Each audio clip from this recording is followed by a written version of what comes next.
بسم اللہ الرحمن الرحیم۔ السلام علیکم۔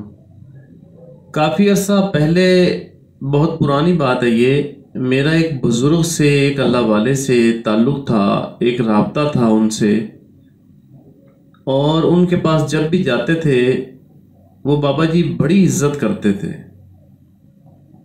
بابا جی کی چائے جو ہے وہ بھی بڑی یاد آتی ہے، بڑی پسند تھی۔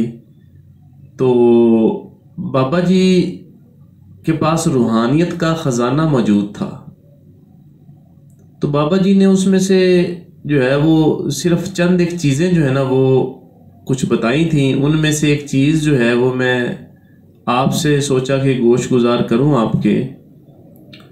ان سے جب میں شروع میں ملا، میں نے ان سے سوال کیا، میں نے کہا بابا جی یہ روحانی جو مخلوق ہے، کیا ان کو خواب میں یا مراقبے میں یا کسی بھی طرح سے دیکھا جا سکتا ہے، محسوس کیا جا سکتا ہے ان کو؟ تو انہوں نے کہا بیٹا بالکل کیا جا سکتا ہے۔ تو میں نے کہا اس کا مجھے کوئی عمل بھی بتائیں تاکہ میں بھی اس چیز کو جو ہے نا، تاکہ مجھے اتنا کم از کم پتہ چل سکے کہ یہ اپنے ہونے کا ثبوت دے دیں۔ تو انہوں نے ایک مجھے بات کی تھی، بیٹا ان کو کوئی کام نہیں کہنا آپ نے، یہ کام خود بخود کر دیں گے، صرف آپ ان جو میں عمل بتاؤں گا اس سے آپ کا شوق پورا ہو جائے گا، لیکن ان کو کام نہیں کہنا۔ اگر کام کہیں گے تو یہ جو ہے نا وہ چیزیں اس بندے سے دور ہو جاتی ہیں، اور اس میں کسی اثار کی بھی ضرورت نہیں ہے آپ کو، جو ہے وہ مطلب کسی طرح کی جو بڑی جو شرائط ہوتی ہیں ان کو بھی آپ نے مد نظر نہیں رکھنا، بہت ہی آسان عمل ہو۔ اور یہ میں نے ریکویسٹ بھی کی تھی، میں نے کہا بابا جی کوئی جو ہے مطلب کہ کوئی زیادہ شرطوں والا وظیفہ نہ ہو۔ تو وہ ہنسنے لگ گیا۔ انہوں نے پھر جو ہے نا یہ عمل مجھے بتایا تھا، انہوں نے بتایا تھا بیٹا یہ سورہ مزمل جو ہے نا یہ اس کا خزانہ ہے، سورہ مزمل کے اندر یہ بہت بڑے قسم اعظم ہے۔ تو انہوں نے یہ آیت پڑھی تھی پھر میرے سامنے، رب المشرق والمغرب لا الہ الا ہوا فاتخذہ وکیلا۔ تو یہ جو آیت مبارکہ آپ کے سامنے میں نے پڑھی ابھی، اس میں 3-4 پوائنٹ ہے، خاص ایک راز ہیں۔ انہوں نے مجھے کہا تھا بیٹا جب آپ اس کو سمجھو گے نا آپ کو سمجھ آ جائے گی۔ تو میں نے اس پہ غور کیا، اس کو دیکھا بھالا، تو مجھے بہت سی چیزیں اس میں سمجھ آ گئیں۔ دیکھیں اس میں یہ بتایا گیا رب المشرق والمغرب، مشرق اور مغرب کا رب۔ اب مشرق اور مغرب کا ہم جو مطلب لیتے ہیں وہ یہی ہے کہ جہاں سے سورج نکلتا ہے وہ مغرب ہے، اور جہاں پہ سورج غروب ہوتا ہے وہ مغرب ہے۔ قرآن پاک کا دوستو ایک ظاہری مطلب ہے اور اس کے کئی باطنی مفہوم ہوتے ہیں۔ اگر ہم مشرق اور مغرب کو صرف اتنا ہی لے لیں کہ جہاں سے سورج نکل رہا ہے یا غروب ہو رہا ہے، تو بات کی مکمل تشریح نہیں ہوئی ہے۔ عام انسانوں کے لیے یہ بات کافی ہے۔ اب دیکھیں نا، مشرق میں آپ چلے جائیں جہاں سے سورج نکل رہا ہے، تو وہاں جا کے دیکھیں گے سورج کہیں اور سے نکل رہا ہے۔ سورج کو دیکھا جائے تو وہ سائنس کے اصولوں کے مطابق زمین کے گرد چکر لگا رہا ہے، وہ تو آف ہوا ہی نہیں، وہ تو آن ہے۔ تو پھر مشرق اور مغرب کیا ہے؟ اصل میں روحانیت میں اس کی تشریح یوں کی جاتی ہے کہ مشرق اور مغرب جو ہے یہ 2 جہان ہیں۔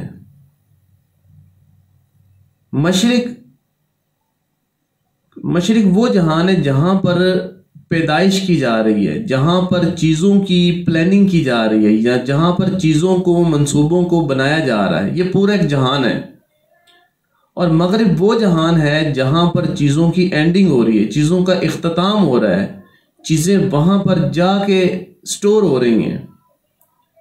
یعنی جو طلوع ہونا جو ہوتا ہے نا، کسی چیز کا طلوع ہونا، اس کو لنک کیا گیا ہے، اس کو بنایا گیا ہے مشرق کے جہان سے، اور جہاں پر جا کے چیزوں نے رک جانا ہے، ختم ہو جانا ہے، جہاں پر جا کے سٹے کرنا ہے وہ ان کا مغرب ہے۔ اور ان سب کا جو پالنے والا ہے نا وہ کون ہے؟ وہ اللہ کی ذات ہے۔ اس کا بھی اللہ نے آگے ذکر کیا ہے، لا الہ الا ہو، کوئی نہیں معبود مگر کون؟ ہو وہ ذات ہے۔ اور اس کو پھر آگے تشریح کر کے بتایا گیا ہے کہ فاتخذوا وکیلا، پس اسے پکڑ لیں، وہی کارساز ہے۔ فاتخذوا وکیلا، مطلب یہ کہ اس کی جو پروسیسنگ ہے وہ کون کر رہا ہے؟ وہ اللہ کی ذات ہے. اس کو پکڑ لیں، اس کے ساتھ ہو جائیں، اس کے ساتھ اٹیچ ہو جائیں، وہی کار ساز ہے.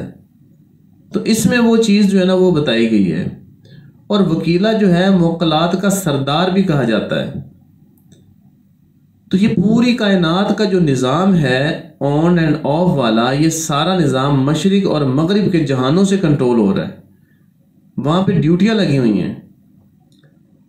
تو اگر اس آیت مبارکہ کو ہم پڑھتے ہیں تو اس میں اللہ تعالیٰ کی تعریف بھی ہے. اور اس آیت، یہ جو آیت ہے یہ سورہ مزمل کی اسم اعظم والی آیت کہلاتی ہے. اور یہ اللہ تعالیٰ کو بہت ہی زیادہ پسند ہے. تو اکثر بزرگ اس کو اپنے ورد میں رکھا کرتے تھے. اب بھی کچھ لوگ ہیں جو اس کے بہت بڑے عامل ہیں.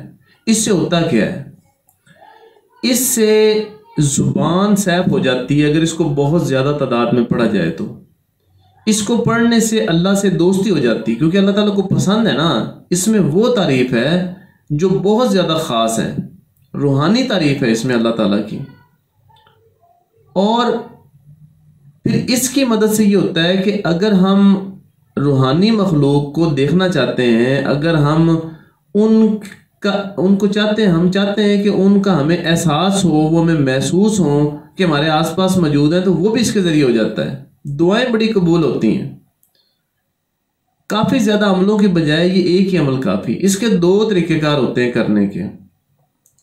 ایک اس کا مراقبے کی صورت میں، ایک اس کا پڑھنے کی صورت میں. پڑھنے کی صورت میں یاد رکھیں کہ آپ نے اس کو، جو ابتدائی چیز ہے نا، وہ صرف اور صرف آپ نے 101 مرتبہ پڑھنی ہے یہ. اور یہاں پر میں چیز بتا دوں، دیکھیں دوستو، روحانیت جو ہے نا وہ ایک سیکھنے کا نام ہے. روحانیت بچوں کا کھیل نہیں ہے، لیکن آسان بہت ہے. آپ اسے کہیں بھی بیٹھے اسے کر سکتے ہیں. اس کے لیے ہم نے ایک روحانی مراقبے کا کورس بنایا ہوا ہے. اس کے علاوہ بھی کورسز ہیں، لیکن جو اسپیشل کورس ہے وہ روحانی مراقبے کا ہے. اس کی مدد سے آپ اپنے اندر روحانی قوتیں حاصل کر سکتے ہیں، جس کی مدد سے دنیا آپ کی غلام ہو جائے گی. پھر آپ کو یہ ضرورت نہیں ہوگی کہ جو ہے نا وہ آپ دنیا بھی حاصل کر رہے ہیں، روحانیت بھی کر رہے ہیں. روحانیت کو حاصل کریں گے تو دنیا آٹومیٹکلی آپ کو مل جائے گی. تو اس میں جو چیز ہے، یہ what's app per on line course ہوتا ہے. آپ جوائن کر کے اس کی کلاسز جو ہے نا وہ آپ لے سکتی ہیں. کسی جگہ بیٹھے ہوں، کوئی ٹائم باؤنڈ نہیں ہے، آپ گھر بیٹھے کر سکتے ہیں. تو میں طریقہ کار بتا رہا تھا کہ 101 دفعہ رات کو آپ نے پڑھنا ہے. ٹھیک ہے، رات کو آپ نے آیت مبارکہ کو پڑھنا ہے. پڑھنے کے بعد آپ نے کیا کرنا ہے؟ آپ نے آنکھیں بند کر لینی ہیں. اور یہ 21 دنوں کا عمل ہے. آنکھیں بند کرنے کے بعد آپ نے کیا کرنا ہے؟ اس کا مراقبہ کرنا ہے، تصور یہ کرنا ہے. باقی تو اسپیشل کلاسوں میں سکھایا جائے گا، لیکن ابھی فی الحال اتنا ہی کہ آپ نے بیٹھ جانا ہے اور تصور کرنا ہے کہ مشرق اور مغرب کا جو رب ہے، اللہ رب العزت کی جو ذات ہے، وہ مشرق اور مغرب سے جو نور ہے وہ آپ کے اوپر نازل ہو رہا ہے. مشرقوں کا نور بھی اور مغربوں کا نور بھی آپ کے اوپر نازل ہو رہا ہے. اور اللہ جو کارساز ہے، فَاتَّخِذُوا وَكِيلًا، وہ آپ کے کاموں میں جو ہے نا وہ آپ کے کاموں کو آسان کر رہا ہے. اس چیز کے ذریعے آپ اپنی زبان میں تاثیر مانگیں گے، وہ بھی ہو جائے گی. دعا کی جو قبولیت ہے وہ بھی ہو جائے گی. کسی بھی طرح کا کوئی کام ہے وہ تو ہو ہی جائے گا. لیکن کوشش یہ رکھیں کہ آپ اس کے ذریعے روحانی جو معاملات ہیں ان کی طرف آگے جائیں. تو خواب میں کیا ہوگا؟ اب خواب میں اس طرح سے ہوتا ہے کہ جب آپ اس کو پڑھتے ہیں نا تو عجیب و غریب خواب آتے ہیں جو پہلے کبھی نہیں آتے. تو اس سے بالکل نہیں گھبرانا، کیونکہ اگر آپ نے ڈرنا ہے تو پھر روحانیت کی طرف نہ آئے، پھر کوئی اور کام کر لیں. اور اگر آپ نے روحانیت میں آنا ہے تو عجیب و غریب جب خواب آئیں گے، کچھ ایسے معاملات ہوں گے، تو اس میں بالکل نہیں ڈرنا، بلکہ اس کو انجوائے کرنا ہے. یہ روحانیت بڑی مزے کی چیز ہے. تو آپ اس عمل کو یعنی کہ جس طرح یہ سمجھ لیں کہ آپ اپنا دوست بنا لینا اس عمل کو، تو روحانی مخلوق اپنے ہونے کے کئی اشارے دے گی. ظاہر میں بھی دے سکتی ہے، مراقبے میں بھی دے سکتی ہے، آپ کو خواب میں بھی دے سکتی ہے. تو وہ آپ کے معاملات میں آٹومیٹکلی آسانی ہوگی. آپ کو کچھ خاص کرنے کی ضرورت نہیں ہے، بس یہ 21 دن کریں آپ. شکریہ.